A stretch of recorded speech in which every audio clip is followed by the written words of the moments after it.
président sortant, je veux simplement dire que 44 morts après, 650 détenus après, 3 ans après, énormément de miliciens après, les FDS qui tirent sur le peuple, après tout ceci, il vient nous dire qu'il n'a plus envie d'être candidat. Mais sachez que c'est absolument faux. Il n'a pas décidé, lui, volontairement de ne pas être candidat. C'est le peuple. Nous n'avons jamais cessé de le rappeler. La souveraineté appartient au peuple et le peuple a décidé. Il a compris que le peuple allait marcher sur lui s'il décidait d'être candidat. Et il a si bien compris qu'aujourd'hui, dans sa manipulation, il est en train de dire, vous là qui étiez prêts à manifester, à dire, vous serez dans la rue, vous aviez deux seules choses qui pouvaient vous mobiliser. La première chose était ma candidature, ma troisième candidature. Et la seconde chose, c'était l'interdiction de candidature à Ousmane Sonko.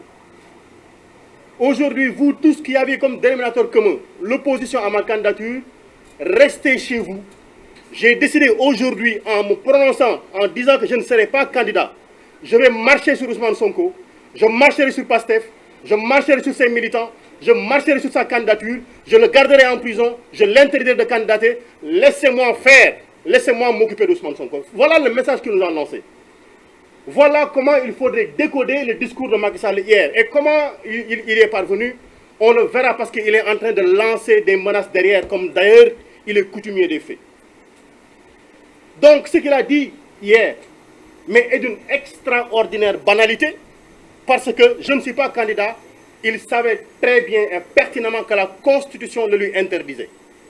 Et je dis, pour ceux qui ont décidé de lui faire confiance, mais gardez-vous de totalement lui faire confiance, parce que comme il a été dit tout à l'heure par Ngagne Demba Touré, il garde sous son coude 3 coups qu'il peut nous faire au dernier moment.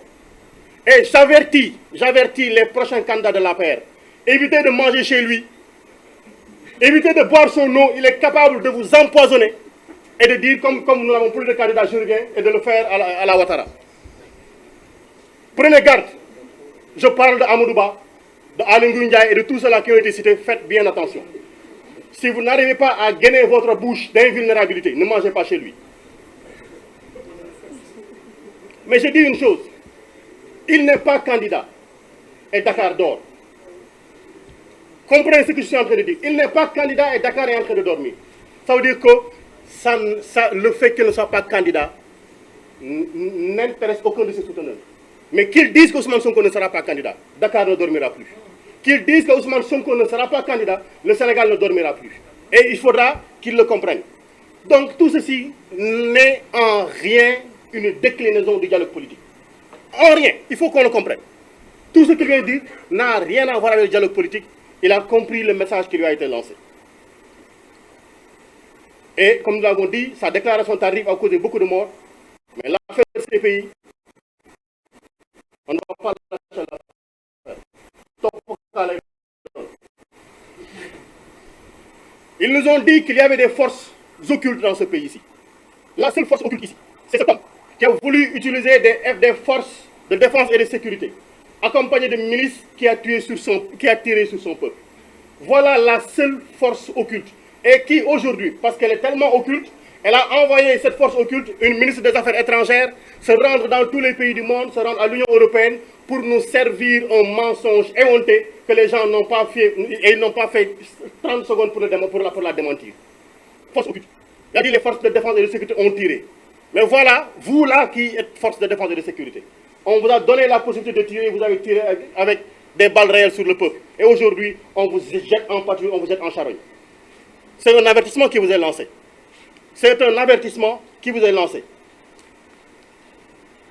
Aujourd'hui, moi, Birame Souleye Diop, parlant sur cette table, auguste table, invité de la conférence des leaders, j'ai dit la candidature du président Ousmane Sonko est une demande politique, est une demande du peuple. Elle ne dépendra aucunement d'un complot politique ou un complot judiciaire. Ousmane Sonko sera candidat, nous battrons campagne avec lui, il présentera son programme et si notre souhait, le bon Dieu l'accepte, il sera le président en 2024. Nous l'avons entendu faire ces menaces. Mais nous rappelons simplement que nous n'avons que faire de ces menaces. Nous n'avons que faire de ces menaces. Il n'a que 3 choses. La prison, la mort, la carrière. Il ne peut détruire que cela. Et ceux qui sont morts ne sont pas plus dignes que nous. Ceux qui sont en prison ne sont pas d'une fierté moindre que la nôtre. Et nos carrières, nous n'avons qu'à en faire. Nous sommes des citoyens simples qui voulons lutter pour la démocratie. Et c'est l'occasion pour nous de rappeler que les exigences face à ce qu'il est en train de nous proposer, c'est que nous, on ne dialoguera pas avec un pistolet dans la bouche. Parce qu'avec un pistolet dans la bouche, on ne prononce pas des consonnes. On ne prononce pas des syllabes. On ne peut prononcer que des voyelles. Oui, oui, oui. Avec un pistolet dans la bouche, on ne peut pas dire non. Donc on ne négociera pas avec un pistolet dans la bouche. Et ce qu'on lui dit, une condition, parce que nous ne sommes pas hermétiquement fermés au dialogue. Nous l'avons toujours dit. Et je rappelle encore que Ousmane Sonko avait bien dit en 2021, sorti de la gendarmerie, qu'il ne pouvait pas accepter. Aucun leader de la coalition Yewwi Askan Wi ne pouvait accepter qu'on interdise à Macky Sall de terminer son mandat tranquillement. Accompagnons-le pour qu'il termine tranquillement son mandat.